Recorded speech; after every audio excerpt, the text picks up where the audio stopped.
So we have meiosis here, and the first stage of meiosis is prophase 1.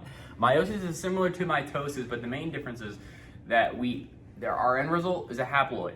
And right now we start off with diploids in prophase 1, and we have the chromatins, we have the chromosomes here, which evolve from the chromatins. And here with these diploids, as you'll see, is they will line up closely together, these chromosomes. You want to take a look here.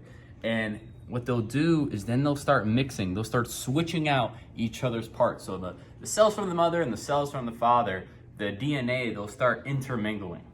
And metaphase 1 in meiosis, very similar to the stages of mitosis, is that we have now these centrioles at each side of the cell, and they are attaching spindle fibers to the centromeres of the chromosomes. And what will happen is that will slowly dissipate the cohesion proteins, and that will eventually lead to anaphase. However, before that, as you can see, the prophase and metaphase in meiosis leading up to the second stages of meiosis are very similar to mitosis, and in the way that the prophase and we have that nuclear envelope disassembling, very similar characteristics. So the next stage of meiosis here is the anaphase. And in anaphase 1, it is very similar to mitosis, is that these spindle fibers will shorten, and we will see that they will each establish soon their own nuclei, their own nuclear envelope. And that will eventually be fully assembled in telophase.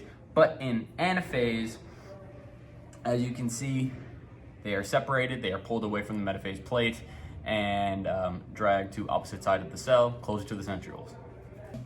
So after prophase and metaphase, right, everything lines up during metaphase 2 at that plate, and then it will be separated during anaphase. Those spindle fibers will attach to those proteins, and the same thing will happen that happened in mitosis.